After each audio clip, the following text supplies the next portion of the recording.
Alrighty, everybody. Welcome to the 5th episode of Dream Nexus. We are joined here with Melvin Marsh, who's a certified hypnotherapist and a vastly multi-talented individual. And I'm trying to read your descriptions. I don't want to just read. I just want you to talk. How about that? I don't want to just sit here and try to do that. This is pretty free form, so I should be worried, huh? Yeah, you should be. I'm scared what you're going to ask me. No, man, I really like to let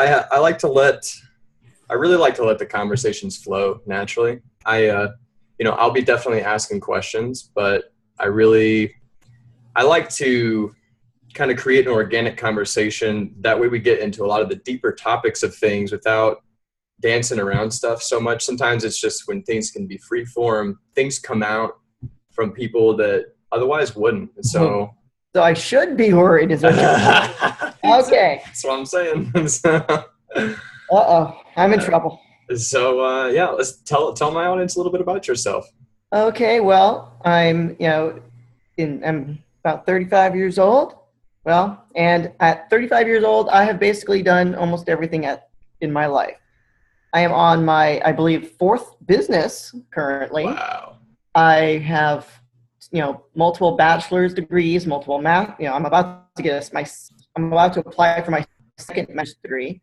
I've, published journal articles. I'm working on a book. I have some really, really weird history, and you name it, I have probably done it. I'm also, I have an EMT license.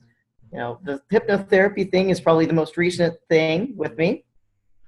Not only am I certified in general hypnotherapy, I've got some specializations, including attention deficit disorder and hypnosis, trauma recovery. I'm a certified, handwriting analyst. See, what are the others I have? Past lives. I've got a list, man. I can't remember my own thing unless I literally am staring at it. Wow, that's really incredible. That's super inspiring. You've kind of done it all, to be 35 and to do all that already. I've also had, gone through 3 religions and I've lived as 2 different sexes. So, I literally feel like I'm 100 years old, not 35. You definitely seem like an old soul in just the short time we've gotten to know each other, and I can feel that from you. So, yeah. That's really incredible, man. So yeah, let's talk about, I guess that's how we met, was on Simbi, which is an app that not my last guest, but my 2nd or 3rd guest, Gary Booyak, my friend Gary, he recommended me the app because he thought it's a really cool way to trade services and stuff. And basically Simbi is an app. It's like a 1-for-1 app. You can trade your services for another service, basically. So I'm trading right now this podcast for a hypnotherapy session next week. So yeah, I already have you booked, so I'm not worried about it. Yeah. So I'm just gonna go. Well, I'm gonna tap you through your subconscious. Yeah, yes, you are. And skeletons hidden, if you prefer. No, they all got to come out. They all got to come out eventually. So why not now? We'll record it. Right. Yeah. No, I'd be down for that too. You can record it. You can be the host, and I'm cool with that.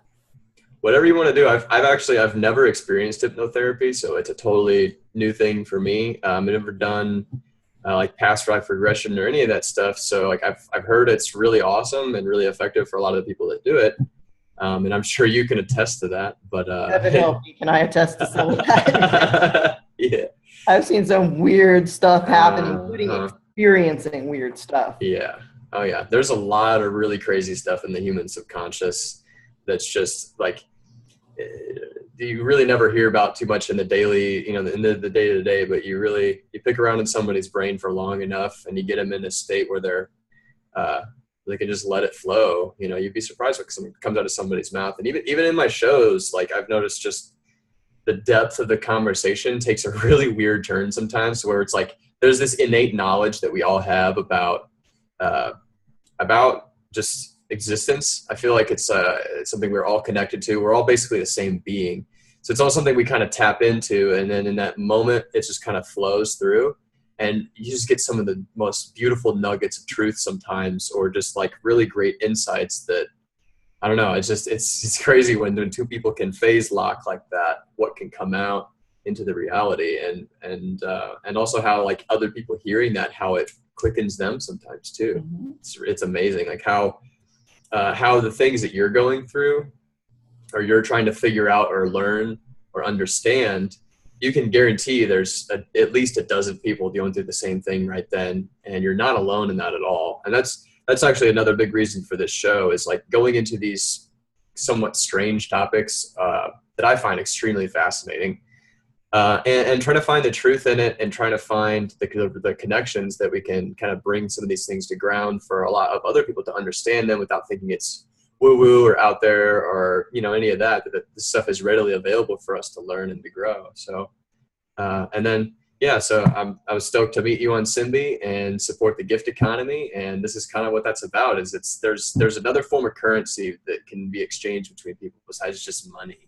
Exactly. And it can be so much more fruitful and beneficial for other people. Like, you know, I'm not sure what all we're going to get into tonight, but, you know, in past shows, like even just little things that I've said, or other people my guests have said, can have like totally changed somebody's perspective, or help to open their mind about something, or help them decide something, or see where they were screwing stuff up or whatever.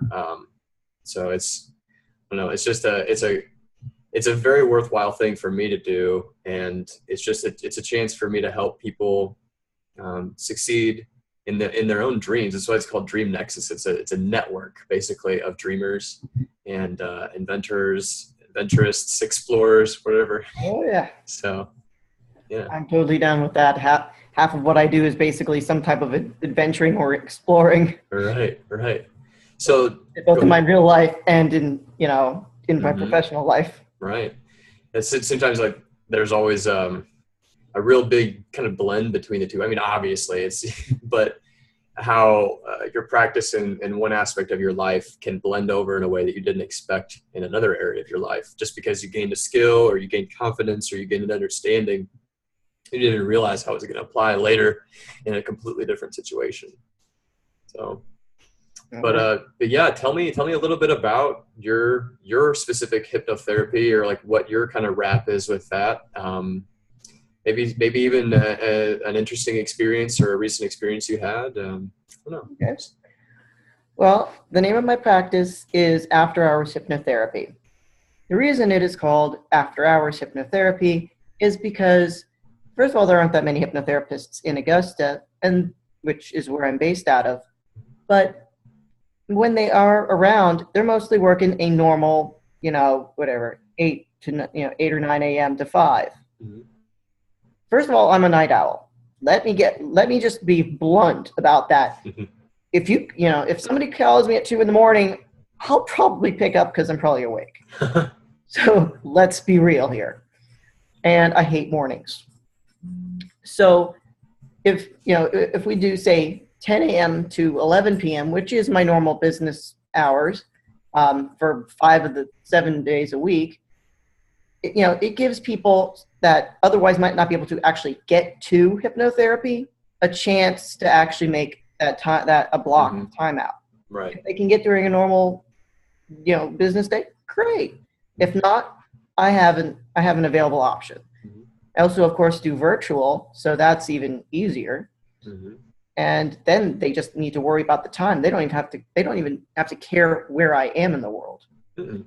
And that's really wonderful, because that's kind of what we're doing. Like I work, days, I work 9 to 5 usually. So that I would not usually be able to go into a lot of offices like that unless I took off work. So that's something I was kind of grateful to get to experience this without having to go necessarily into an office or whatever, that this is something that can be done remotely, that's really cool actually, that, you don't actually have to be right there in front of a person to have profound results with something like that. So that's awesome.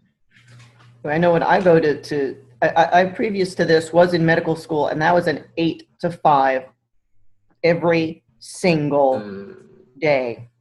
When hypnotherapy was recommended to me, trying to actually get in to see a hypnotherapist was kind of weird, because I had to book my own schedule.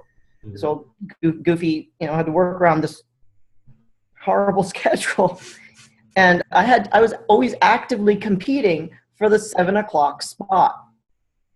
So, with everybody, at least now there's at least less competition for that 7 o'clock spot, because if they really want to come, they can come and see me. I just don't take insurance, but then again, my insurance isn't taken by my hypnotherapist either. So,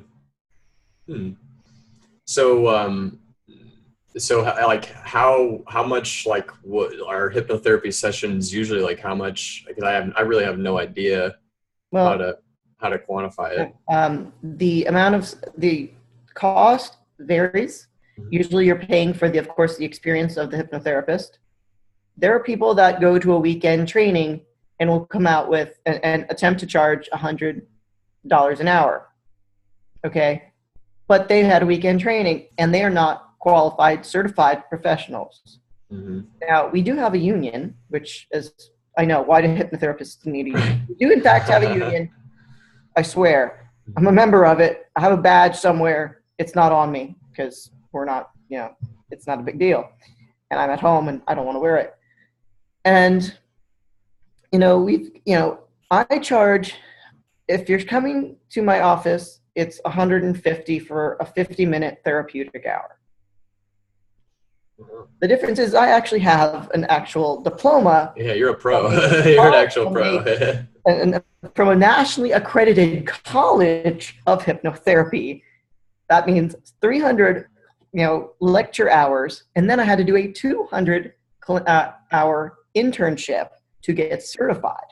Wow. So, I'm charging $150 in person. I'm charging slightly less if you're virtual. I like saying that I'm charging slightly less if you're virtual, because if you come to my office, which is basically out of my house, that means I have to put on nicer clothing. So you are paying me to not be in my pajamas, and you're paying my dog outside. I just figure I like honesty right here. Yeah, right. You're also paying me to not have my dog jump in your lap. So, that's, my past life regressions. If you're in person, that's 250, but that's also 90 minutes and it's recorded. Okay.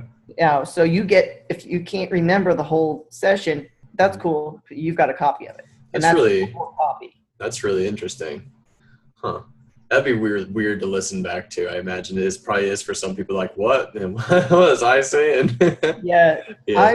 I had a past life regression a few months ago with a friend of mine who is also a hypnotherapist. She's also certified and everything. But she was trying to use a different script to see how this particular script sounded, if it worked good, and she puts me under. I actually can remember this whole conversation and the whole everything, but I was just amazed at the stuff that came out of my mouth.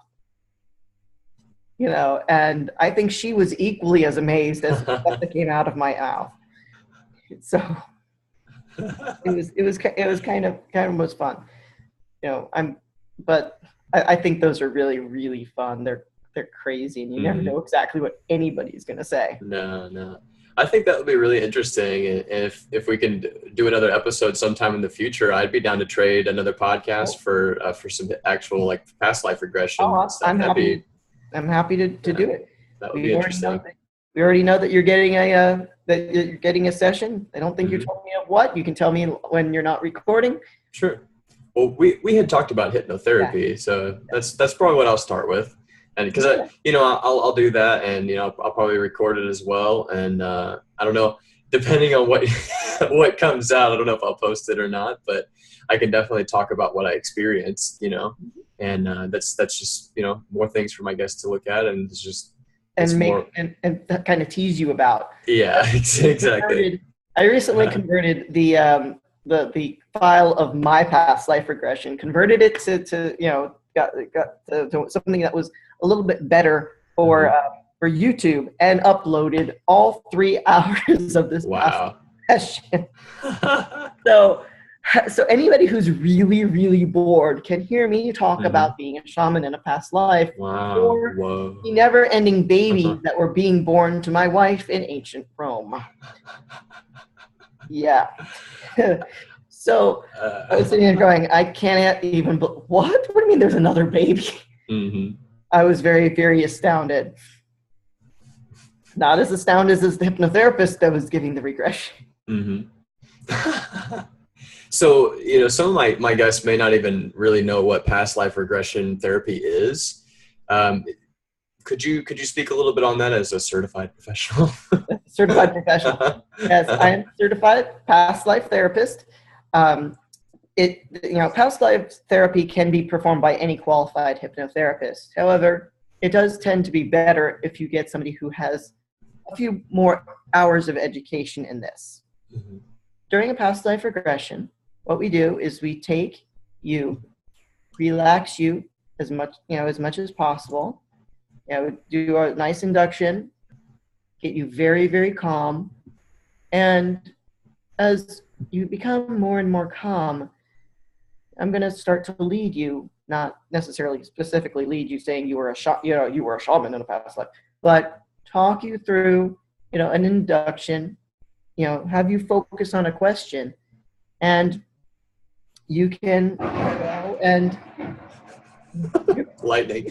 Lightning. Sorry, yeah. I just saw this flash. I was like, whoa. Cool. Okay. I figured that was really good timing as I'm talking about the past. It trips me out too because I've been struck by lightning, and it's just whenever lightning synchronicities, it's just trips me out for a second. But so eventually, you get really relaxed, and some people can go anywhere from just barely seeing any images or just having the feelings to actually assuming the identity of the past life. Interesting. Which happened yesterday for me. We went in. I had 2 or 3 past life regressions yesterday. Apparently, a very popular service on Simbi. I think I should up the quota. I'm going to hit 10 by the end of this week, most likely. And we did this, and so this person came in, and he eventually starts becoming this other person. And it was, and I was like, okay, so, Timothy was the past lives name. So if you could give any advice to this other person, I'm not going to use the other person's real name, what would it be? And the voice changed slightly. And I was like, okay, then.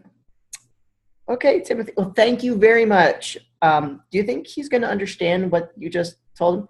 No, but he will. And I was like, okay, that's fine. Good. I'm glad I made this recording.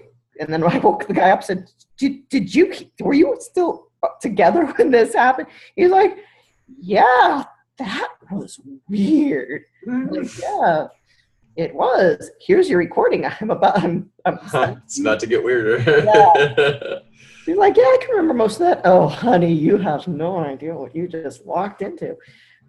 But he actually felt much better about it, and he now thinks he has a purpose in life. I was like, okay, I'm glad Timothy could help you with that.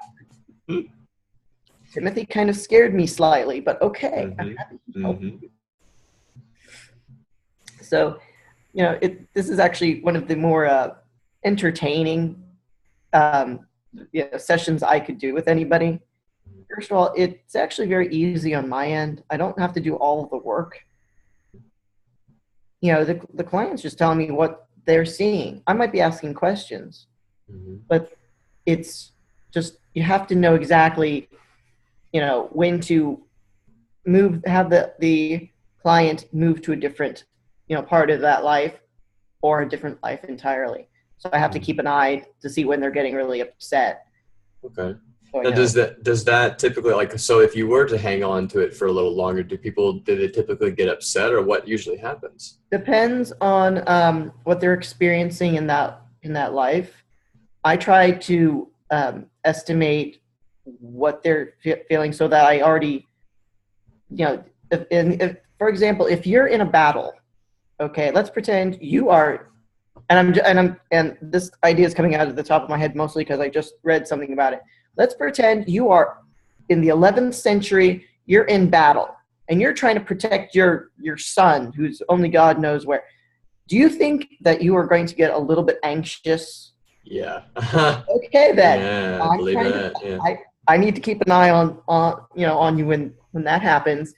And, if I see that you're getting, anxious or a little freaked, okay, that's okay. Let's just fast forward 15 minutes ahead, 20 minutes ahead, the next day. So can you tell me a little bit about what just happened? How is your son? Did he survive the battle? Etc. Gotcha. And if I know somebody it looks like the life is about to come to an end, I make sure that they disassociate so that if it's a very painful death, they really don't notice it. Yeah. So they can step outside themselves and watch whatever they need to watch. Sure.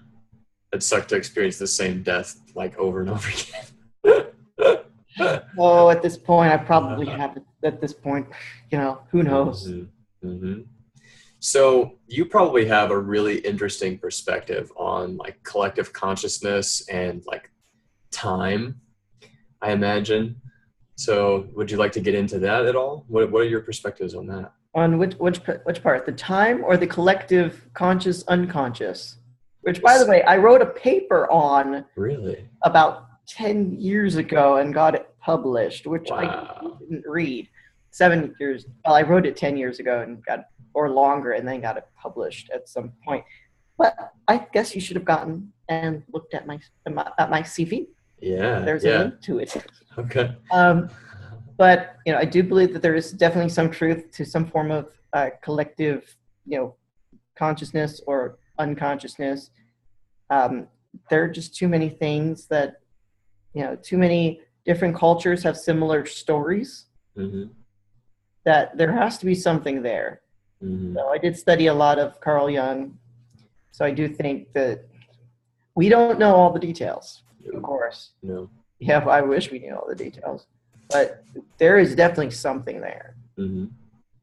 And my opinion about time is very much that it is pretty much a social, construct. There was time before the Big Bang, but or at the Big Bang. But who was was there somebody with a little stopwatch going, okay, time starts now? No. It doesn't matter if something is a second, a minute, or whatever. Mm-hmm. However, I'm also very good at time distortion, so I'm really screwing with people. So I know that the concept of time is very, very weird. It is. It's very wobbly, timey-wimey stuff. Mm-hmm. Timey-wimey stuff. Yeah. It almost doesn't seem like it's always necessarily linear. I sometimes I like to think of it as it's just one big moment. It's all the same moment, and that all like it kind of goes along the concept of some people thinking that creation or whatever you want to call this is necessarily finite. But it also, I guess, goes into like what you think about the dynamics of what's finite, what we see here, Mm-hmm. and on the other side of things. So, and that there is another side. No? That's another thing a lot of people don't want to go into the depth of sometimes, is that there is definitely another side to reality that blends into this one and interpenetrates this one. Absolutely. I also believe in parallel universes. Yeah, exactly. From a theoretical physics perspective. Yeah. I have a master's that ends up being in something that's equivalent to fake astronomy. I have a degree in space studies, which is astronomy without the math. And so I'm very much, into the possibility of, all sorts of time issues, little, black holes and baby universes. Anytime a decision is made, Mm-hmm. it's up into a different, I'm so completely down with all of that. Yeah. It very well could be, there are probably various universes where I am not a hypnotherapist. Right. In some, I probably am not alive. And in some, I'm still in medical school saying, man, I should have dropped out and become a hypnotherapist. Right. Yeah. I like to think of it as kind of like an infinite consciousness, just goes on forever. And the things that like I have no degrees in any of this stuff. The only reasons I feel like that I can speak on it is from the things I've personally learned from people I've listened to from their work and my own personal experiences, with psychedelics and different things like that, dreams, dream travel, and meditation as well. Study practice of meditation. You're going to go into trance so easily. It's great. Oh yeah. No, I'm really excited about it. I feel like there's and I'm like contemplating like, man, should I do hypnotherapy or should I do past life? Because I feel like hypnotherapy, like things are going to come out, but like way more stuff would come out with past life for me. It's just tripped me out because like the lightning's going and like, I've always felt like there's like somewhere in there's this shaman that I've been like in and out throughout timelines. Like it feels like that's, and I've been shown that in multiple experiences. Not to say that it's necessarily a past life thing, but it's a part of my spiritual lineage, part of my DNA, part of my being. And there's something to be said for that, a spiritual type of DNA. Right, exactly. It's like I even like to liken it to what one of my friends, Chance Garton, he also has a podcast called Interverse, and he likes to think of it as kind of like we're like soul groups, like we kind of hang out together in different parts of hyperspace, but like it's the sense that like it's almost like when you're really close or connected to some people, just you barely even know them, but you just feel this insane connection. That might be akin to something like that there's some kind of an actual, spiritual or some kind of connection that we can't see that's beyond just like, oh, this person seems cool with their life and they're similar to me. Like I've had people like that were totally different than me, but that we just resonate at a specific frequency. Like you're different. You're something about you is just you, and you tend to flock with those people, and I think Chance is one of those for me, for sure. Like we've gone so deep into some topics that I couldn't even imagine going into with other people, especially on air. And he has done a huge service to me to help me find my voice and my place in all this podcasting game. And now I'm here to set the conversation now, mostly because I got onto the shows. So I feel that there's like a really interesting connection behind that. And actually even the beginning of the show, the reason for the show at all, was because, let's see, I had recorded a couple episodes because because he's been doing it for like a year. So he's like what I want to be like a year from now in terms of how much content and like just what he's got. And it's something that I can aspire to. And one of the things he recommended was to do like a handful of episodes or so before getting everything out, or at least a couple. And I got a couple episodes out and then just going through some stuff. And then I got a call. I had called my friend. Let me preface this story. One of my good friends, Patrick Marithi, he's a musician, and I met him at my first peyote ceremony, and he just gives incredible advice. And one of the things he said on stage was, if anytime if you got some time, call a friend, even if it's just 5 minutes or here or there to see how they are. Sometimes it can literally make the entire difference in the world. It could keep them from offing themselves. It could keep them from doing something stupid. It could make them feel inspired. It could do anything, And so I had taken him up on that, and I called one of my friends randomly who is had at the time he's been going through a really nasty divorce and like a lot of different stuff going on in his life, and also a lot of positive things too that he was really working on. And we were able to talk about it, and it seemed like it gave him some vigor in it. And, it was great, and so I called Patrick because I got his number too. And I had talked to him about that and said, that what you said on stage really made an impression on me. And I do that with my friends sometimes. And I did it that time with that thought in mind, thinking of you. And I did that, and he really appreciated that. Me and him got to chat and whatever. And then I was about to go eat dinner, and yeah, that's what I did. I went and I ate dinner with my girlfriend, and then he had called me back, and I didn't answer because I was cooking and doing different stuff. And then when I checked the voicemail later, he ended up randomly going to this potluck in Springfield, and Springfield, Missouri, and Chance just so happened to be there at total random. That's weird. And so Chance, and they end up talking to each other without knowing each other. And then somehow I get brought up, and they're like, "Oh, we mutually know him." And then he calls me again. He's like, "Hey," and he leaves me a voicemail. And he's like, "Hey, I'm here with one of your friends. He says he knows you apparently, and he wants to leave you a message." So he hands the phone to Chance. He's like, because Chance was the first guest on my show. So he's like, "Hey, Chris, when's that first episode coming out?" It was just the way he said it. I was like, shit, like I have to do this now. Like something's just telling me now. And so I got off that voicemail. It was late at night, and I made, I think I set up my SoundCloud and everything, and I just let it out. And that just started everything. It started a precedence for getting stuff going. And I released his episode and my other friend's episode. And that started it that night. And it's just really, I don't know, it's really interesting how things like that can happen, man. Just how we can inspire each other just in the weirdest little ways to just a simple phone call like that or a simple conversation can completely change everything. Mm-hmm. So I can believe that. Yeah. I've randomly stopped people from offing themselves. Mm-hmm. And I've had people randomly stop me from offing myself. So, it just happens to be a good time. That was, you just happened to call at the right time, or I happened to call at the right time. Somebody happened to call somebody at the right time. That's right. Text or message or whatnot.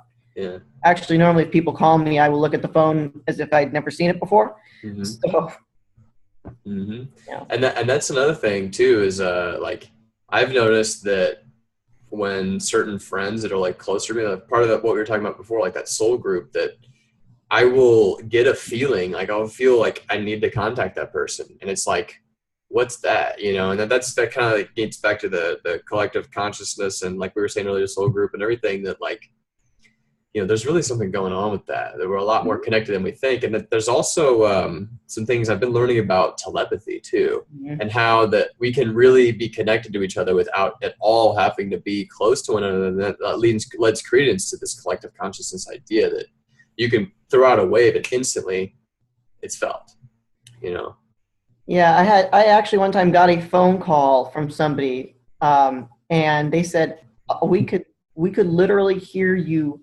crying from the across end of Atlanta, because I was very, very upset, and I was about to leave to go to something, and then I stopped. I was like, I can't do this. She also was going to go to the same event. She stopped and she's like, I think I somehow just heard Mel. No, it's not right. Actually, go ahead.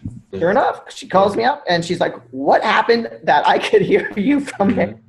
Empath. Mm-hmm. This reminds me of something I heard about the Aborigines, is that some of the tribes, that when any member of the tribe goes and explores the world or goes to any other place, that everybody in the tribe can see what they see, can experience what they experience. I don't know all of the validity to it necessarily. I've just heard that, but I could easily see how that could be true just from the experiences I've had alone, where I felt like I'm barely scratching the surface of it. I was like, yeah, it's probably possible. I'm of the opinion that pretty much anything is possible. It's just a matter of how creative you are at bringing it into this world. So I don't know. I just think that stuff's super interesting, and it's what we're here for. I think that's our lot. That's our those are our gifts. Those are our just what makes us so unique, and also not necessarily unique, because this is how all of nature seems to function too. You look at the woods, you look at how the mushrooms and the different plants, the trees, they all work together in sending chemical signals, and like how chemical signals sent across mycelium that stretches out for miles can completely change the chemical compositions of the plants that inhabit that space.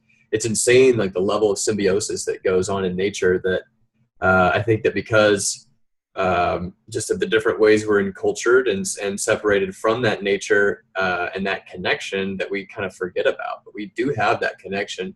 And it's one thing I noticed, especially the practice of meditation, is going out into the woods, going out into nature. It's not necessarily like that plant's talking to you in English, but it might give you a feeling which you can interpret in English if you want. you know, and that's what I've experienced, is that the universal language is feeling. Mm-hmm.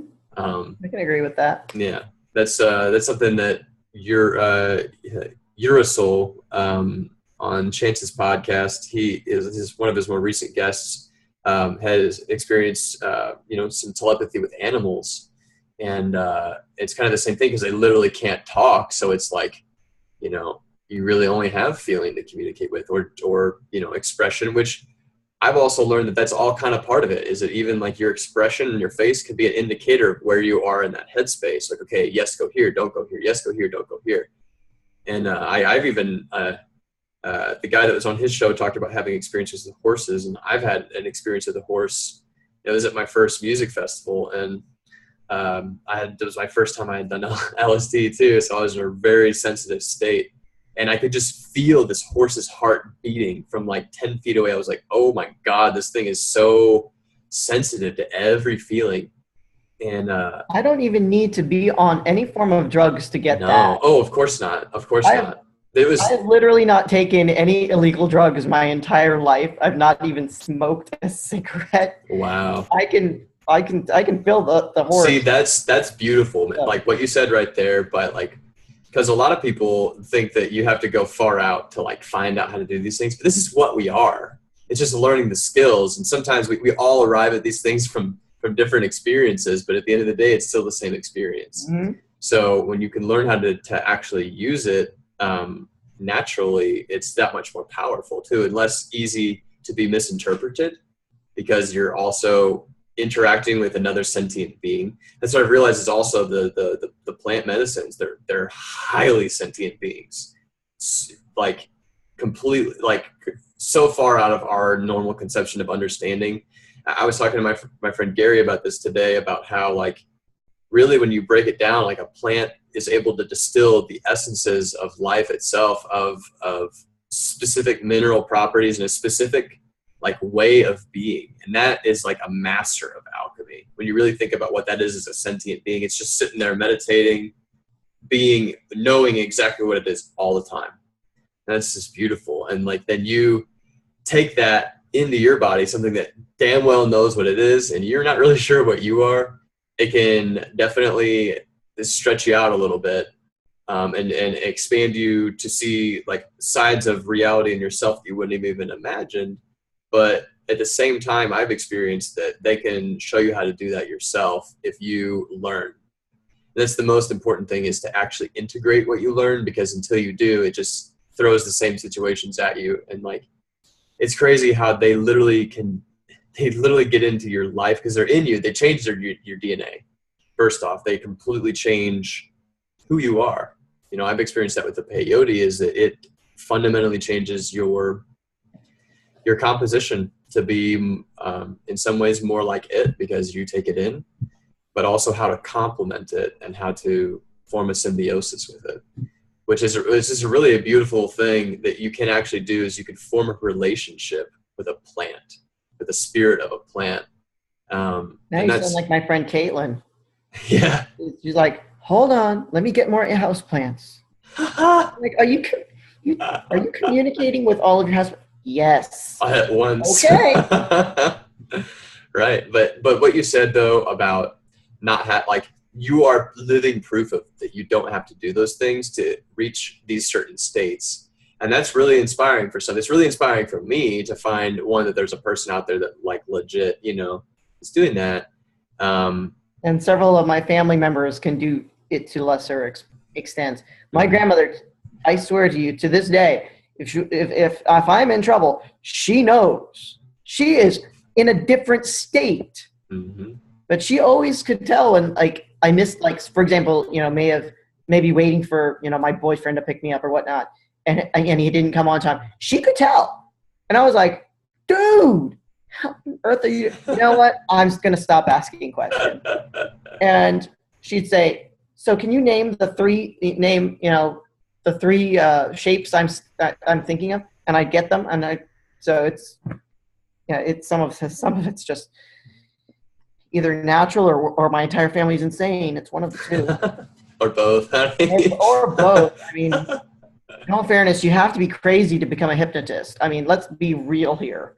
Nobody goes into this world going, I'm going to be a hypnotist when I grow up. So you bring up a good point. That was one of the questions I was want to get into or to talk to you about, because it's kind of what the show in a way is about, is like, what are your motivations for pursuing your dreams and passions? Where does that experience come from?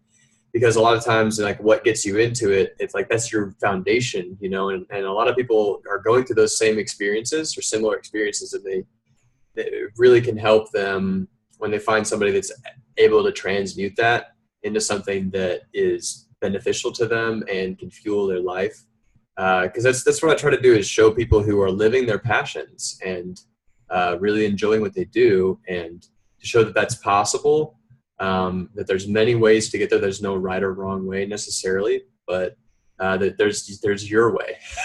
Really, you know. And that's what my family will say, is like, this one's not going to do anything as he's supposed to do. He's going to do it his own way. Mm-hmm. Heaven help the world. Because you know, in Mel's world, it's Mel's way or the highway. You know, I have never been one to actually be able to stay on a normal path. What is normal but a setting on the washer anyway? Or is it dryer? I don't know. None of my washers or dryers have that setting, so I'm not entirely sure. You know, my career path has always been borderline insane. And I was completely okay with that because it was at least authentic.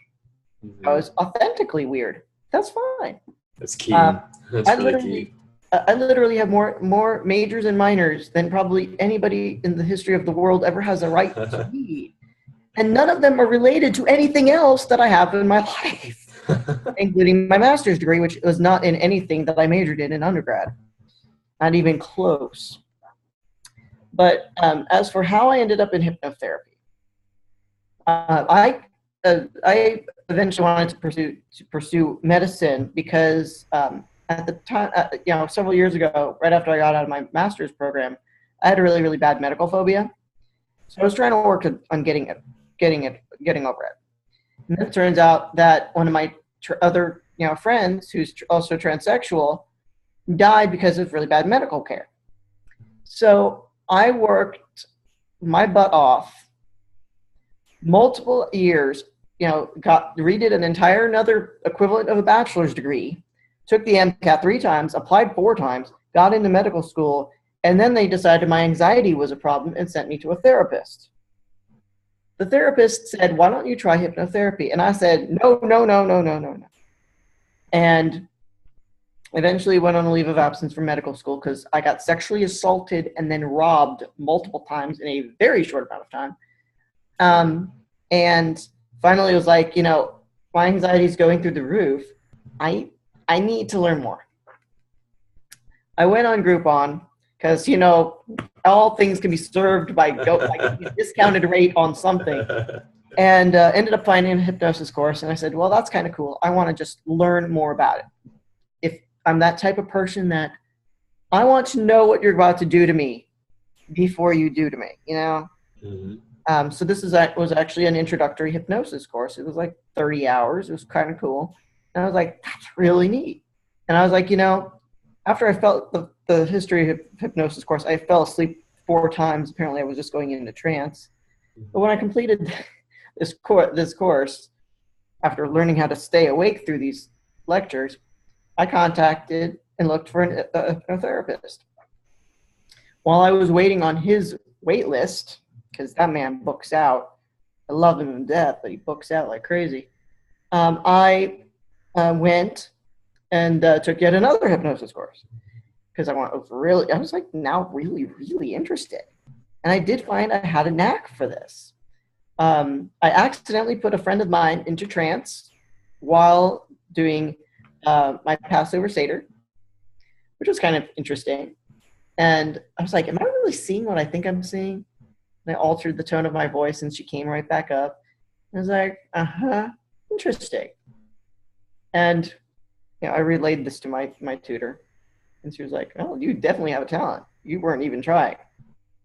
So when I ended up actually going to my own personal hypnotherapist, he decided that he was going to knock out my anxiety.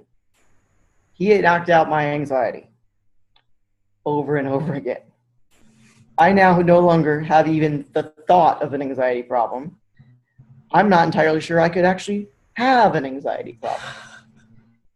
But he and I really, really bonded over the fact that I wanted to learn hypnosis, and I'd just taken some classes, and he was an accomplished Ericksonian hypnotist, hypnotherapist, whatever. Mm-hmm. He's actually a psychotherapist who got trained at one of the best places ever for hypnotherapy.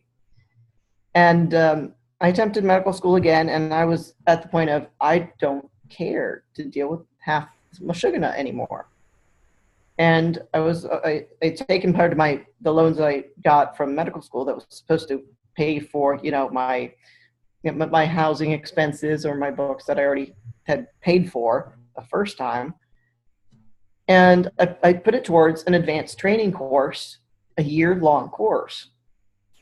And I really, really like this course, by the way. And I just zoomed through this course, pulling excellent grades. And all the more my hypnotist and other therapists that were working with me going, this is a really good plan for you. And I was like, nah. And I am now a hypnotherapist in my own private practice. Most of the things that ever troubled me about medical school, I don't even care about anymore because I can make a small fortune. My malpractice is cheaper than any physician out there. I can, if I work 15 hours a week, I'm going over 6 figures. It's, per year, but that, 15 consistent hours. I have time to do anything. I can use my own schedule. I tend to not be open, during the Shabbat hours or on any Jewish holiday. So it's like, great. I can just lock out my own schedule. If I want to go on a vacation, that's fine. Or do I have any clients that day? No.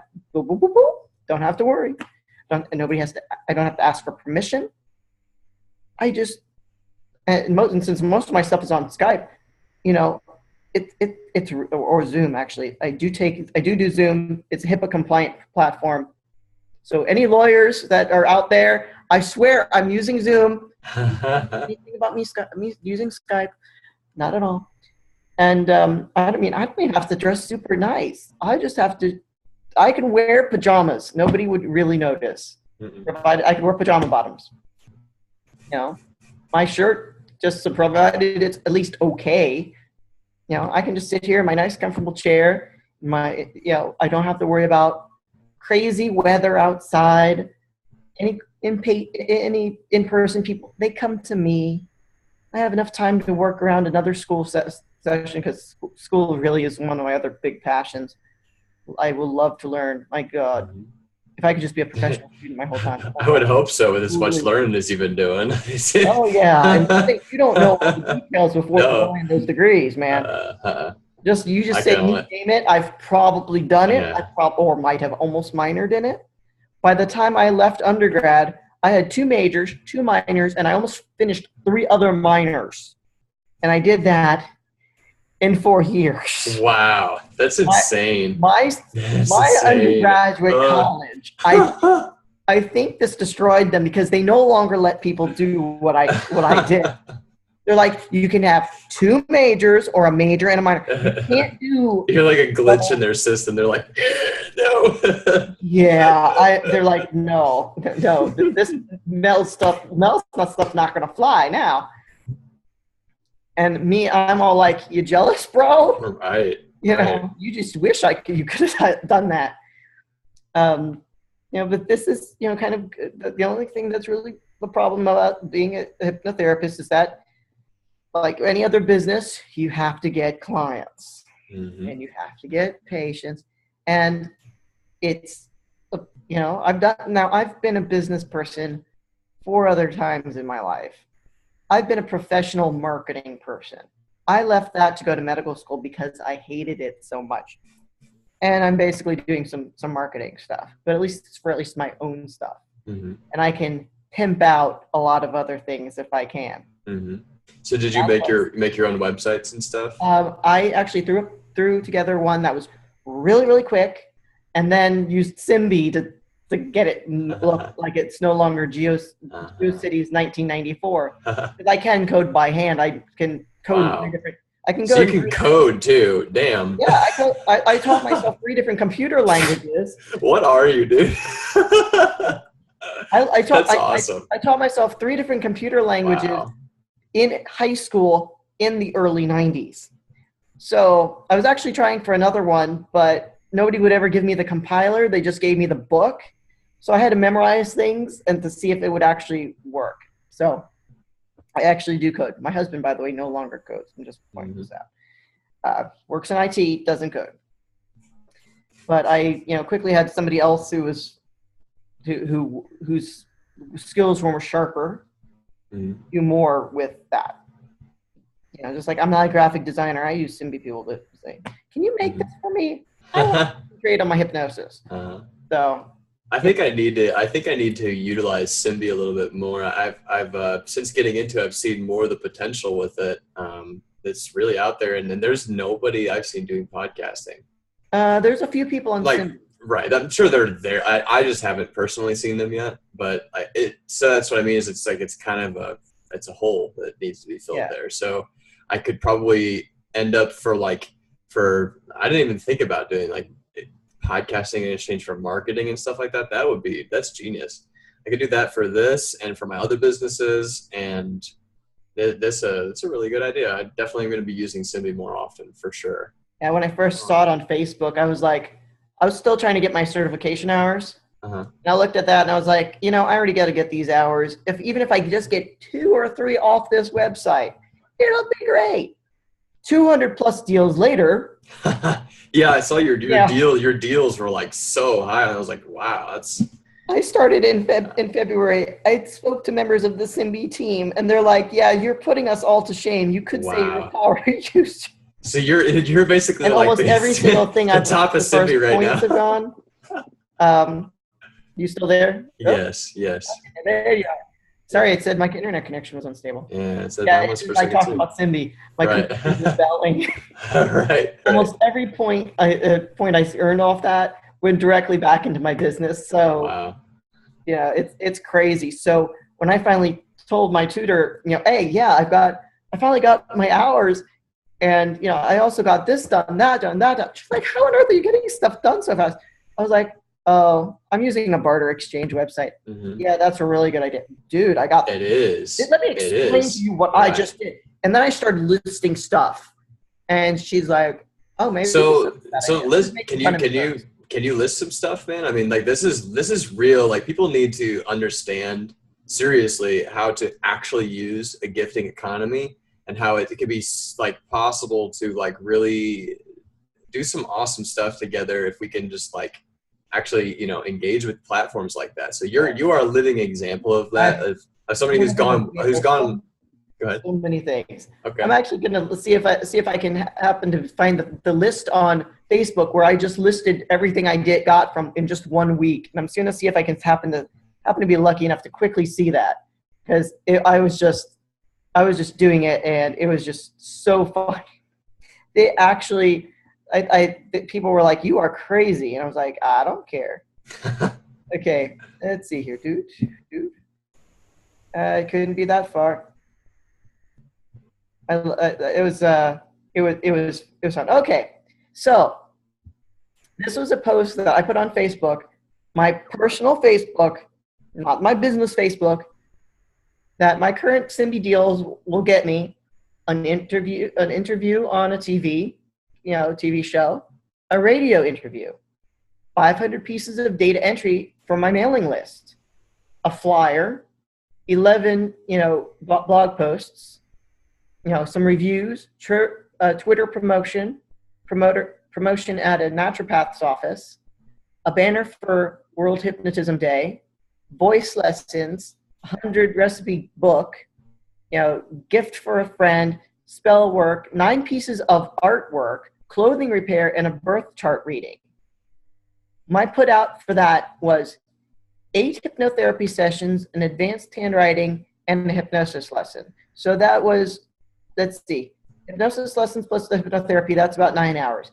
The advanced handwriting is a few additional hours. And I had requests out at that time for radio spots, which they did accept the offer, even more recipes, even more marketing work, and even more promotion. So, that was from something that happened just, 3 weeks ago? And now I've got even more stuff coming. I've been advertising on a podcast, their podcast and live. I've gotten radio ads, 2 radio ads recorded for me. One of them actually was broadcast. I got a television commercial made for me that was supposed to be put out. It's, you name it. It's I've probably tried to find a way to get Simbi to do it. Mm-hmm. I get flute lessons in exchange for some hypnosis, mm-hmm. and I'm learning how to do meditative music on the flute, the Native American flute. I have one of those. Then that's again still going back to my practice. Yeah. Wow. So, that's really inspiring. That really opens up the possibilities for ways that you can invest. Here's what I like: you're investing energy back into what mm-hmm. you do. You're investing, really, it's other people's energy. That's like, I kind of like to think sometimes, even of other people, as like we're all time travelers here. And so somebody that's got like a certain set skill or whatever, it's kind of like they're really another version of you that went out and lived that life and got that skill or that whatever. And like, there's a reason they're coming back to you in this one to like do some work, like, okay, like here, me, this other version of me, like we don't look necessarily the same, but we're close enough in spirit to be orbiting each other right now. So there's something about that, and we might as well make good use of the energy that's there because it's infinite, really. So if we can tap into that in a way that is directly applicable to what we're doing, there's some really powerful things we can get done really quickly. If we think if we think intelligently and we plan things out properly, it's insane how much one person can get done networking with a whole bunch of people. With just that one person's ideas and generating that, it can look like it's literally hundreds of people, but it's one person, mm-hmm. So, and that's what I see from your websites and your different things you have. Like, you have a lot of stuff that's out there, and I can imagine so much more you probably also have in advertising and mm-hmm. everything. Like, you're probably everywhere in a lot of other places, especially like around where you are and everything. So I can only imagine, I think there are a lot of restaurants that look at me and go, "Oh no," because they know I'm looking over to see if how my business cards are looking. Let's add some more. Or they're looking up and going, "Oh God, no." Right. Let me go get the bourbon, and let's go for me to deal with them. So, by the way, drunk people very easy to hypnotize. Just saying, so you know. Interesting. Not a surprise there. Right. But yeah, I've made sure. I mean, my business cards are not only several places in the U.S. Thanks to Simbi, because I offer points to distribute my business cards because I do virtual sessions, mm-hmm. so it's not a big deal. They're also international. So that's true too. That's what's also cool. Yeah. I've had several clients up in Canada. One of my regulars is like, "Please send me business cards. I wanted to tell everybody about you." Okay. Wow. All yours. I was very, very thoughtful and very careful about what I was doing on Simbi, though I do have some fun stuff coming. Mm-hmm. I have a leather cozy coming, for my drink, just so people can go, "What on earth is that? Jealous spoon?" Right. I got this on Simbi. Right. Exactly. It's one of those just. It's like, it's like a little kernel of something that's big that you've been putting together. Yeah. So it's like a little representation of that, like a little guilty pleasure. Oh yeah, I do. I get the guilty pleasures. I always love seeing what other people have portrayed, especially if they favorite my service. I will go if I have time, and it's only a few people that have favorited that particular run. I will go and see what they have too. Mm-hmm. If they have anything particularly interesting, mm-hmm. and say, "Hey, you want to do a deal?" Mm-hmm. I like having fun, just seeing about the weird stuff I could get. Actually, I'm going to have somebody design me a going away card for my hypnotherapist who's leaving his practice, and I definitely am sad about that. So I'm getting a personalized greeting card, and I'm going to hopefully get a lot of hypnosis references in there, just so he can say, Mel, what is wrong with you? And then I can say, Paul, everything. You know, I'm one of your clients. There has to be something wrong with me. Right. You made me into a hypno junkie. Thanks a lot. Right. That's what I worry about, like, because I tend to, like, when I learn like new stuff about a lot of this stuff, I tend to really like dig into it, like not probably necessarily as thoroughly as you do when you dig into stuff, but I don't know if there's anybody that is. You can take the researcher out of the lab, but you can't take the lab out of the researcher, or the library, as it were. No. I did research. Almost all of my jobs have been very heavy research oriented. You know, so in high school I was research oriented. I went to a science magnet school, so they started us on research when we probably shouldn't have we had no business being on research.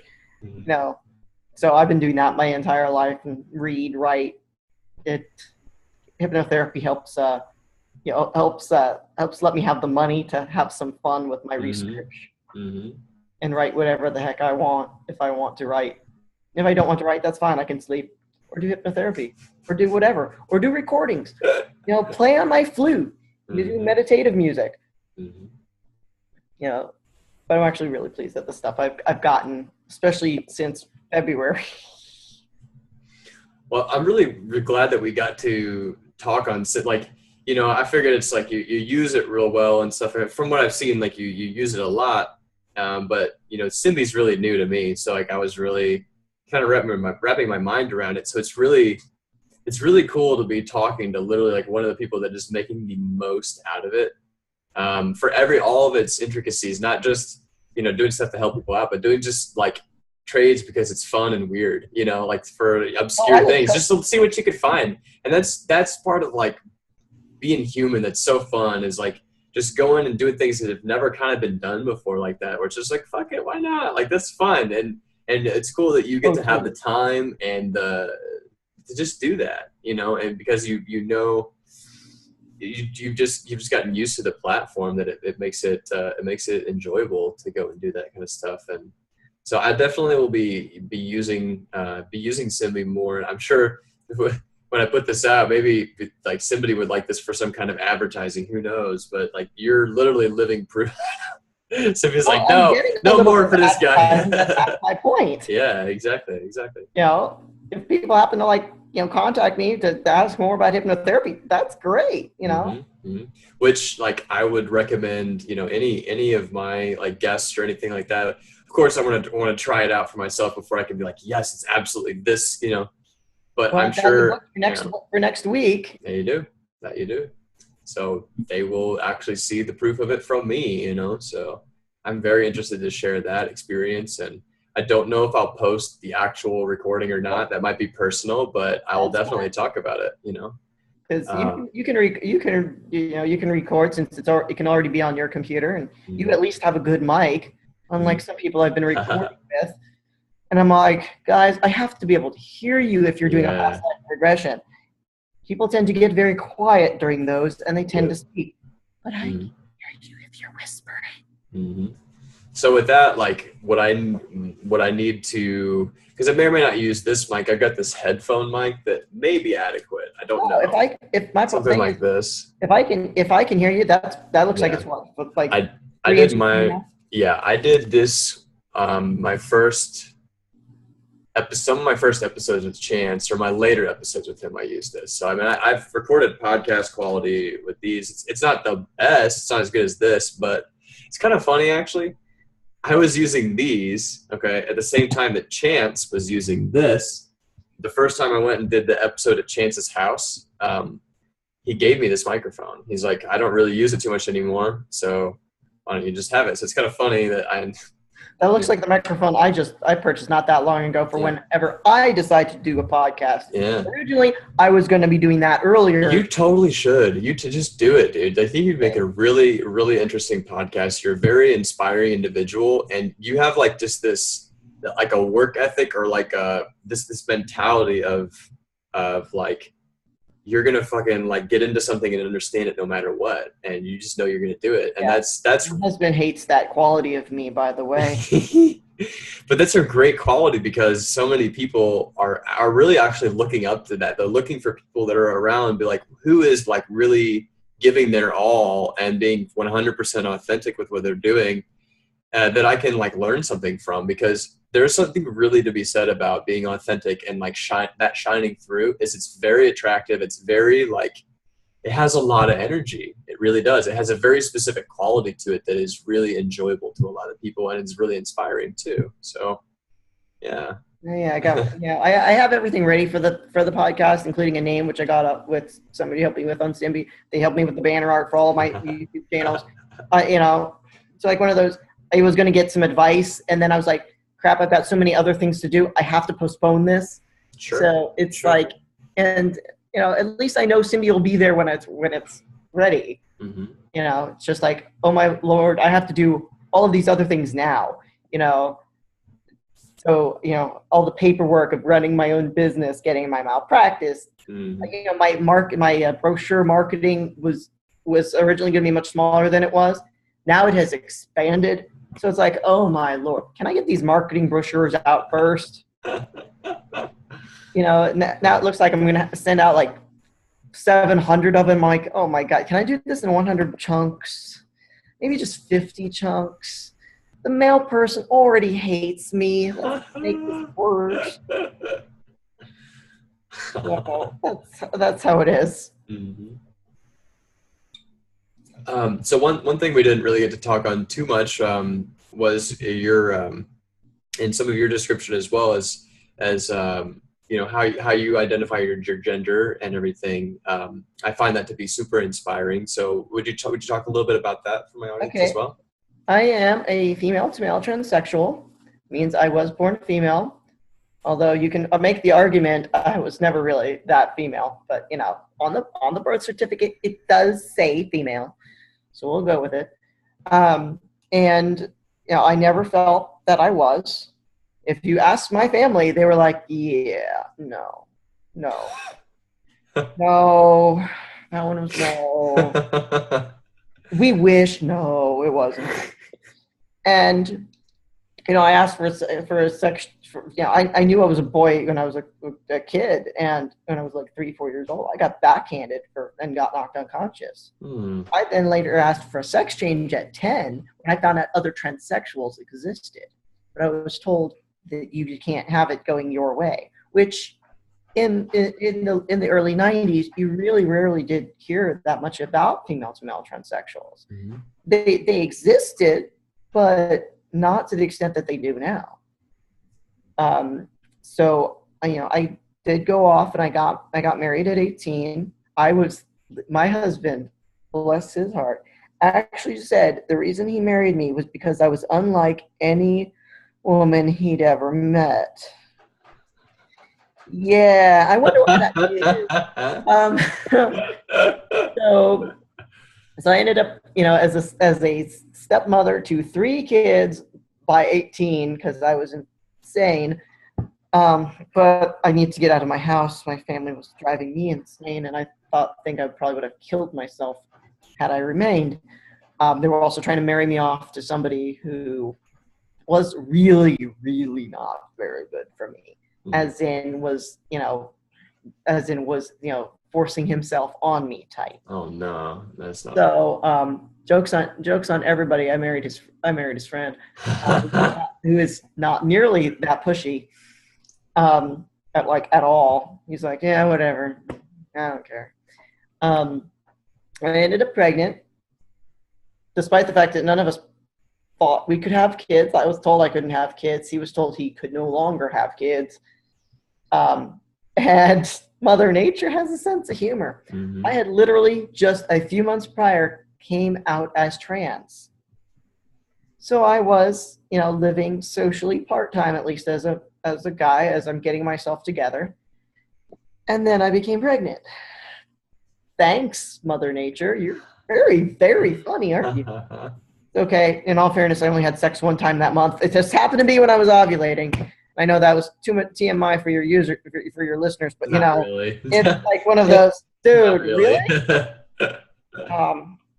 I can't even explain it, man. Then I went through pregnancy as a guy, sort of, got laughed at by basically all the OBGYNs, got kicked out of the practices. For the record, guys, I live in the South, so this is not unheard of. Georgia, I'm just saying. And this was in Atlanta, Georgia, and that's the liberal part of Georgia. I'm just saying. Mm-hmm. And I, delivered my daughter at home, which, by the way, was not a big deal. People are always like, "Oh my God, you did a home birth." I was like, I wasn't in any pain. My family all had kids in the hospital, but I didn't. But they said, "What, you weren't going to be under any pain?" I wasn't. I got a lot of abuse for being trans. They tried having my kid taken away multiple times. Wow.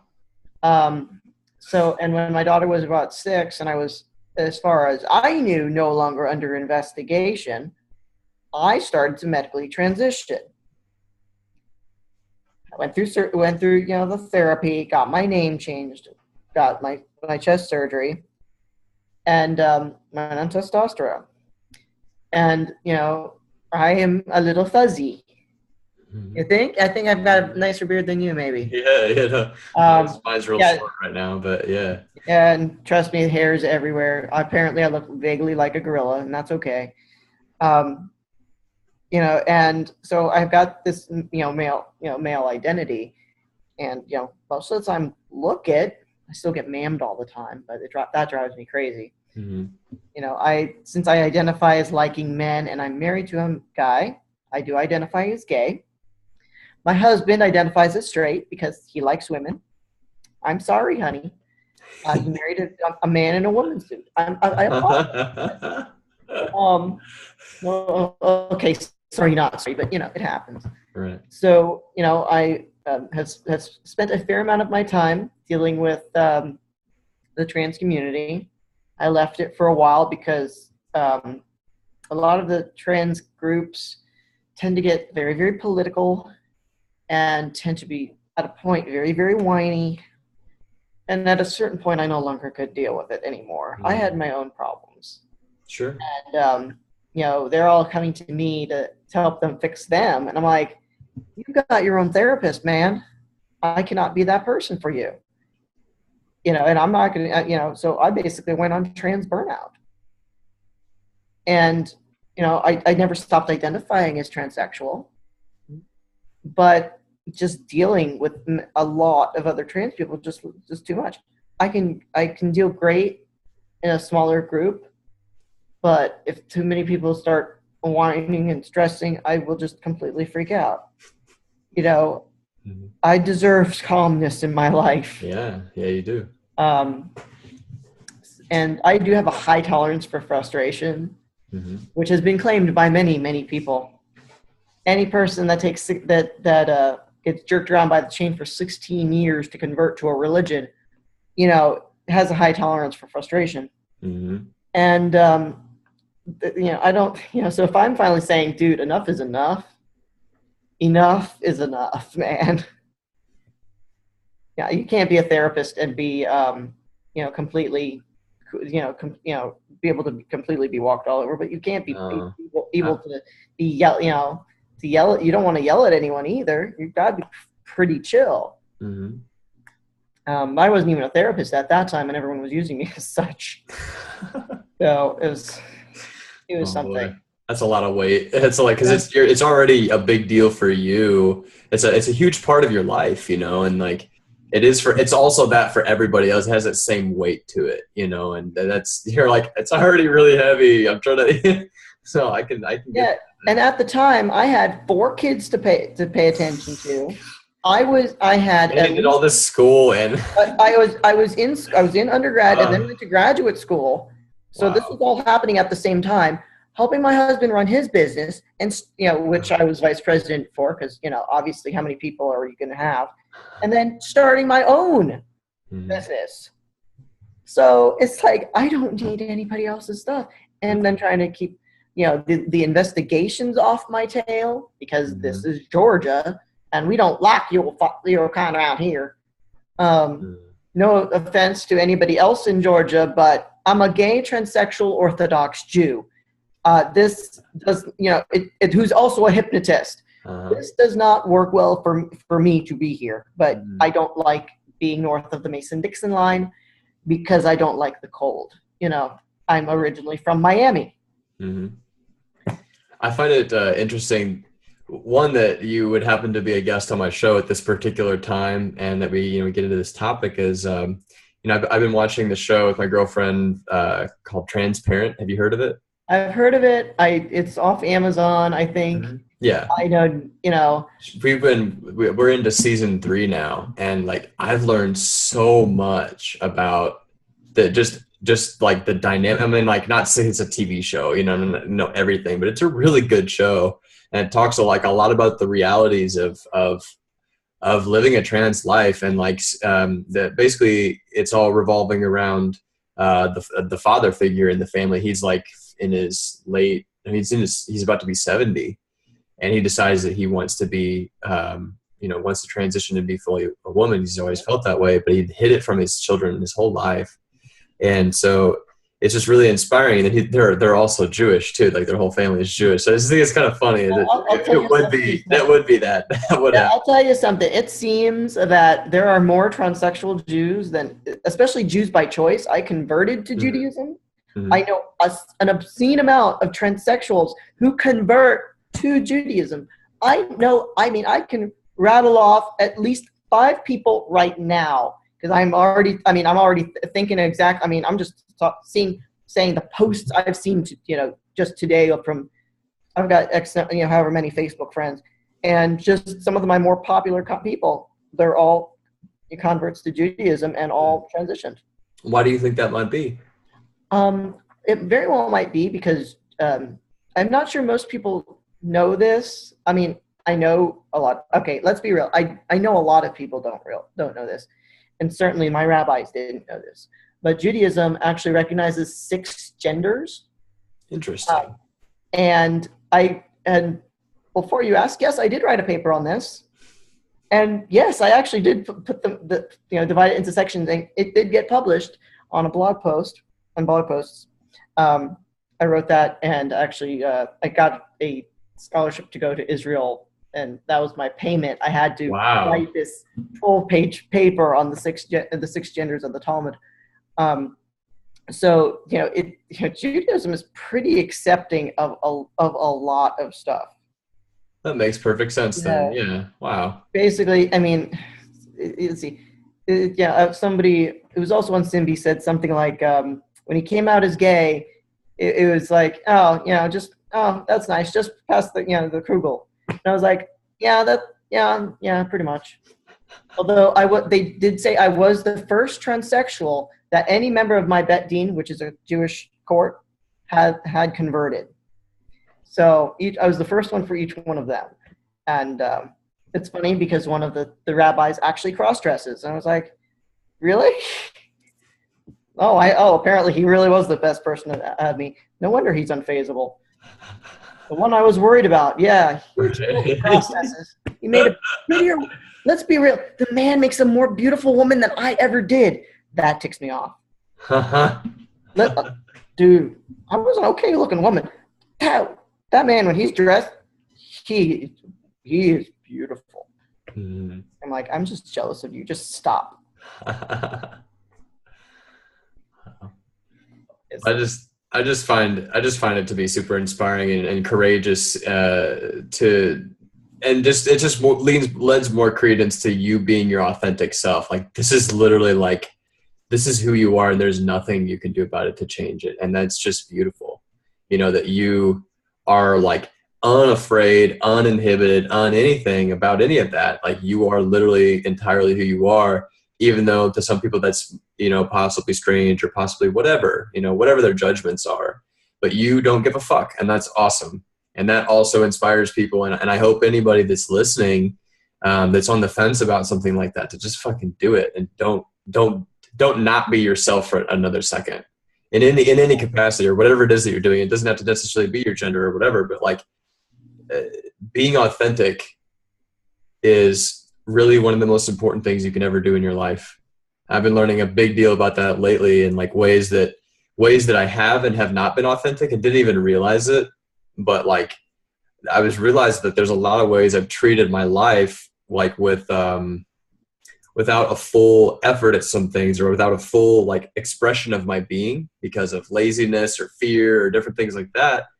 But when you find those holes and you fill them in, you're like, wow, this is who I am. Like, I didn't even realize that this was here. I felt it, but I didn't know that could come out of me, and this could be literally my expression, and I could be just living that. So it's really beautiful to have someone on who like not only in their career and they're pursuing their dreams, but in every aspect of their being is being an authentic expression of who they are. Or at least trying to. It is. I had to go into the right. Go stealth for a while. Right. Not tell very many. Try being authentic. When I was living in a town of 600 people, oh, that wasn't pleasant. I was like, I'm just gonna stay in my house so I can actually talk about being trans and be trans. Right. And going outside in Augusta, Georgia, being trans. Oh my Lord. Okay. I'm not sure which was worse, being trans or being Jewish. So it's like one of those, I am out and I have 3 dogs. And if you come and try to break into my house, again, which is what happened the first time, somebody didn't like that. Wow. A gay guy actually tried to get me. Tried to assault me. It's funny because I don't have a penis, or I guess I do have a butt, but and broke into my house, and I was like, now if you even come anywhere close to me and even threaten me, I have 3 dogs. I only had 1 dog last year. I have 3 dogs now, one of which is a little protective. Mm-hmm. So by all means, start with me. Vivi will eat you. Or lick you. I'm not sure. Sometimes she sounds worse, but Miles will protect me. Mm-hmm. Well, maybe if we do another episode, we can meet your dogs too. Yeah, I'm totally cool with that. And Cool. they'll occasionally bark. Actually, do I have one of them? One of them might be hiding. Yep. Actually, you can. I'm not sure if you can actually see. Let's see if I can get part of it. Yeah. You see an orange butt? Yep. Yeah. That's my little corgi. Nice. He's very loyal. He's also scared of the other 2 dogs. That was the one I had last year. I've had him for a couple of years. So my little Pembroke Welsh corgi. The other 2, I've got a Beagle mix who is very aloof, and a Doberman Shepherd mix who looks very ferocious. I bet. And they all have their own nice little barks. Mm-hmm. Yeah, I've got a Boston Terrier pit bull mix named Wubby. She's really sweet, but she could bark, and she could be kind of scary. But I don't know if she would ever really attack some. Well, she doesn't really like men very much because she's a rescue dog, and she had to kind of warm up to them. So she had to really warm up to me at first, and then since bonding with me, she's a little bit easier with men and stuff. But she'll definitely protect my girlfriend. But other times she's been like where she felt like she was threatened, and the dog just kind of like started to run away. So she's like, "Oh, you're a big help," So exactly. Other times she stands her ground too. This one here would just say, "Hey, look, the valuables are over there. The food is over there. Can I have a biscuit?" Cool. Thank you. Bye. I'm going back to sleep. That's that one right here. Yeah. The other, he won't even bark. He doesn't give a damn. The other 2, I know. Trust me, I know. There's a squirrel outside. they're allowed. Mm-hmm. They're all insane, but they're loud. Yeah, I love dogs. They're really, it's wonderful to have a companion. I've got 1 dog and 3 cats. So they're like our kids. They really are. We're kids. Mm-hmm. Mm-hmm. Yeah, I also used to have a snake, but unfortunately she passed away not that long ago. I've always wanted a snake. I had, at one point I had 4 reptiles, 2 of which were turtles that I'd had for 25 plus years. Wow. I had a turtle once. You could buy in the store that were that big. Yeah, they get bigger. Yeah. And will live 20 something years. My family all thought you're just gonna die. I had a ball python. I had a boa constrictor. No, it's tight. If you ever come to my house, knowing that I'm a little bit weird, you will come into this house and you'll be like, yep, this house is Melvin's house because it's very, very weird. This house has been remodeled 4 times, and I'm actually in one of the original bedrooms. Mm-hmm. A house that's almost 100 years old. Wow. So it has really weird shapes and really weird outsides. It looks like it should be my house. It's very well suited. Yeah, I looked at that. I was like, this house, I need to consider this house because it's weird. Mm-hmm. It's pretty, but it's weird. Yeah. So it's also the room where I do my hypnosis too. Mm-hmm. I like my office because as you see, they may not see, but it's the big poofy, comfortable recliner. Mm-hmm. And I have my 3 fireplaces. The only one, I do not have one in here. I got one in the other places though. That's one thing our house is missing is a fireplace. I wanted either a pool, a fireplace, or both. Mm-hmm. This was not labeled as having a pool or a fireplace. So the fact that but it looked interesting, and I was getting desperate. It was the perfect price point, near where I wanted to be. And I was like, when I come in, I said, wait a second, what is that? Oh, yeah, it's a wood stove. Uh-huh. And what are those 2? Coal burning fireplaces. Really? I wish there was a pool in the back, but I can put in a pool if necessary. Mm-hmm. I can put in a nice above ground pool, put in a deep pool. Well, I can do whatever. I'm flexible. Mm-hmm. Yeah. But man, if you ever need advice on how to buy a house, I am the person for you, man. Even knows about house buying, man. I know more than I need to. Yeah. Let me just say that my husband was the one previously in charge of purchasing the places that we were living, or anything else, or building a house or whatever.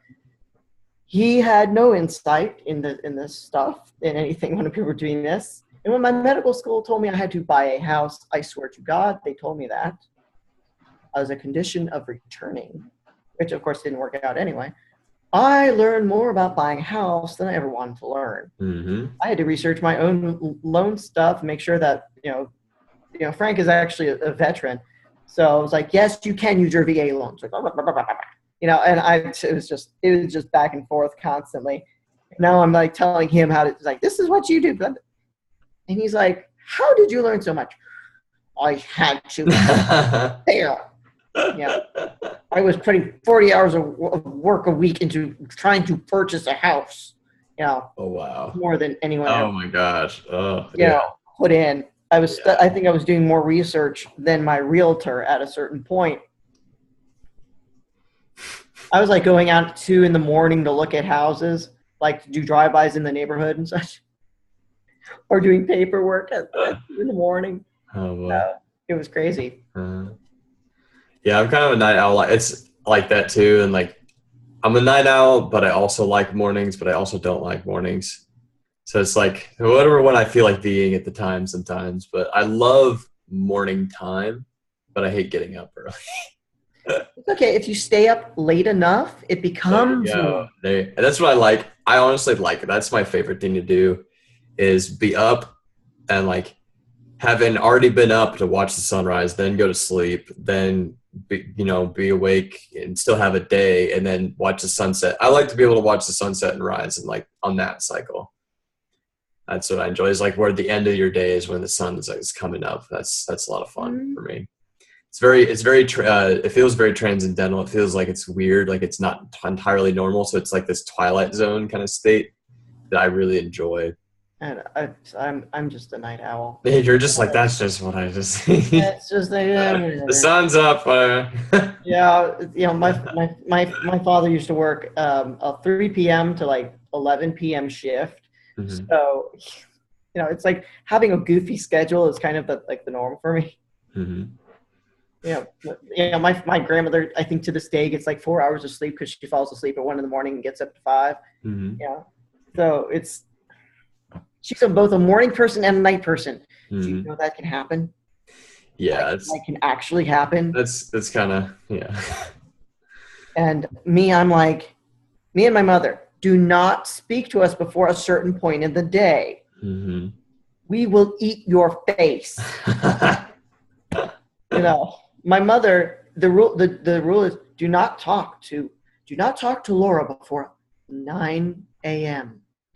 She's not awake. That's my not mother. Fully her. It's just like it's. Yeah. I don't, and she'll drink coffee. It's not nearly as much as a lot of other people. I don't drink coffee, so it's just like one of those. Do not wake me. Let me wake up on my own. Right. Yeah. If I wake up on my own, I'm fine. I'm great. If I happen to wake up on my own at 7 a.m, great. I'll go, let the dogs out, feed them, and I might go back to sleep. That's cool. If not. But if you wake me up, I will eat your face. Mm-hmm. Actually, at any time I'm asleep, let sleeping Mel's lie. Yeah. All right. It's 11:11 where I am. Where are you Central Time right now? No, I'm Eastern. Eastern. Gotcha. Well, it's 11:11 where I am. I try to make a wish. It's 12:12 where I am. Oh, there you go. It's that hour. And that's kind of funny. I was wanting to kind of lead into kind of closing the show down a little bit because we're kind of getting on the hour, and we've been talking for like over an hour and a half now. And I've been loving this conversation, and I know we could probably talk for more, but I try to keep it a little limited, and I want to respect your time too. So, at this point I'm back to being awake. So I had the roughest day. Yeah. I was going to buy a chest freezer off Facebook. Had my friend pick up because I have a teeny tiny car. Mm-hmm. She has an SUV. We went off to try to get this freezer. We were directed to the wrong place by Google Maps. She turns off the car and it won't restart. Yeah. We finally somehow get it started just as we're calling AAA. We go to the correct house, get this freezer, throw it in, go back to the house, drop it back off, go to AutoZone. And the battery was really badly corroded. They couldn't do anything with it, and we were outside for like 2 hours waiting for them to try to do something.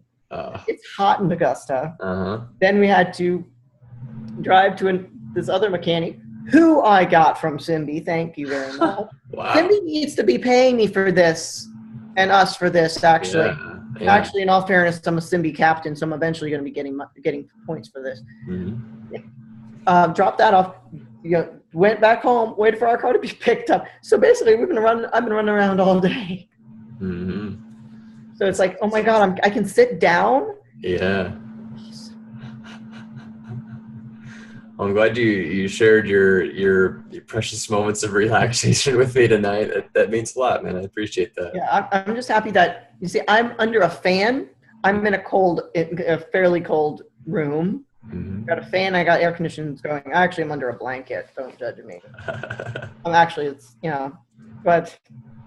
awake now. Mm-hmm. So I might go party. Go for it, man. Go for it. Well, in the meantime, can you, give me some of your websites, your plugs, and anything you want to shout out for, anything at all? Absolutely. If anybody wants to, contact me, you can find me at afterhourshypnotherapy@gmail.com. If there's any questions you might have about hypnosis, being trans, being a Jew in the South, by all means, I check it. It goes to my other email address. which gets all the emails from everywhere. If you ever want to be interested in hypnotherapy, my website, afterhourshypnotherapy.com. I do distance, so I do Skype, Zoom. I can do phone. If you're in Augusta, I'm so sorry that you live in Augusta, but you can do it in person. I'm going to be out in Vegas in a couple of months, so I'll be possibly seeing a few people there in August. Huge hypnosis convention out there. So, if you decide to join Simbi, look both of us up. We're there. If you do search for my name, Melvin Marsh, you're pretty much going to get that I'm a hypnotist. So, you'll find more information about me than you ever want to know. So, my life is an open book. The only way you could learn more about me is if you knew what my birth name was, which, trust me, if you search my current name far enough, you will find a reference to my CV, and you will find my birth name, and so you can find even more information about me. I'm kind of all over the place. Yeah, you are. Well, I found this conversation to be super inspiring. I feel like I have no fucking excuse for anything now. Yeah, you don't have any excuse, because not only have I basically been there, done that, bought the T-shirt, I have a collection of T-shirts somewhere in there. I'm a hypnotist, so I can increase your motivation to follow your dreams if necessary. There you go. So you get to make a decision whether you want that or you want your past life regression, because we got a session coming up. Mm-hmm. Have you ever blended the two in any way? Have I blended hypnotherapy and past life regression? Well, past life regression is a form of hypnotherapy. Sure.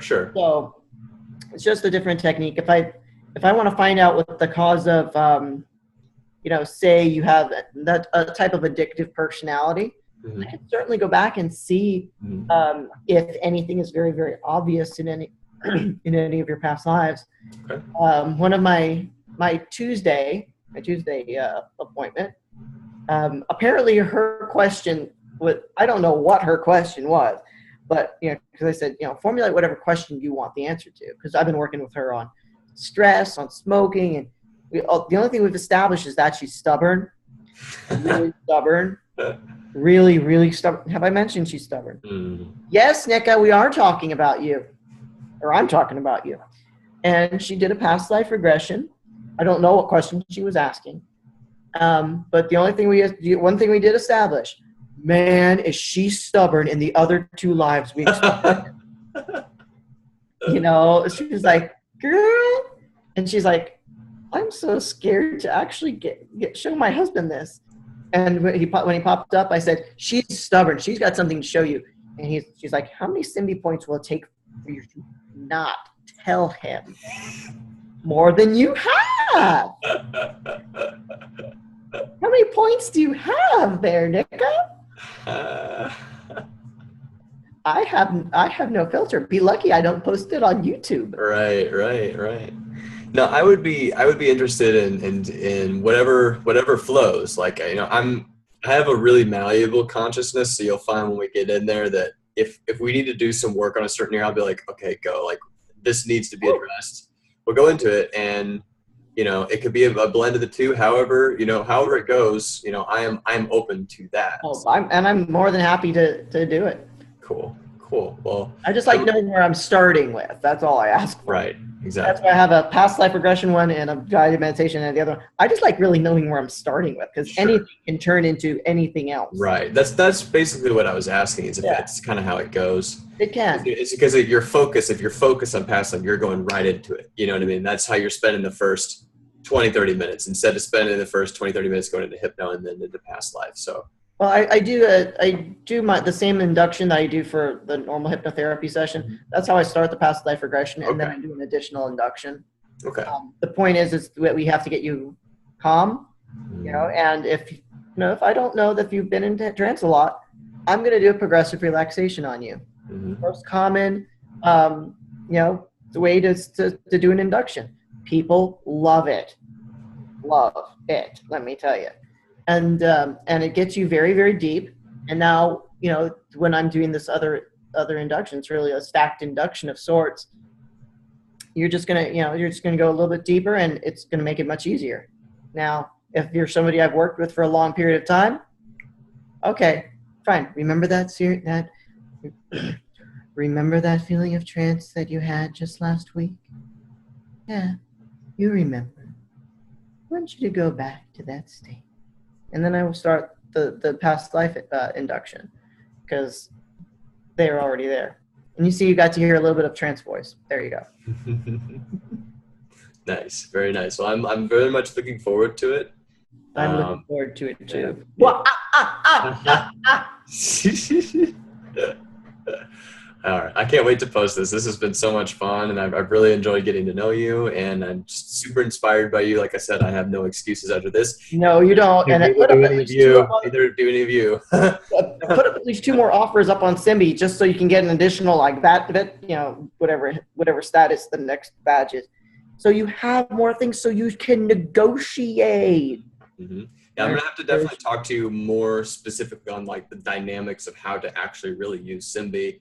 I didn't want to go into all of those details in here. You know where I am on Simbi. That's right. All right, Melvin. Well, I super appreciate your time tonight and all of your amazing insights and inspirations. And I would hope to have you on again soon. And if you get your show going and you want me to hop on there, I'd be more than willing to. I'd be happy. Absolutely. Awesome. You know, it'll be in a few months. Sure. Because I just got all the mailings I need to still send out. Sure. And then I'm going to start actually putting it together to find out what I'm doing.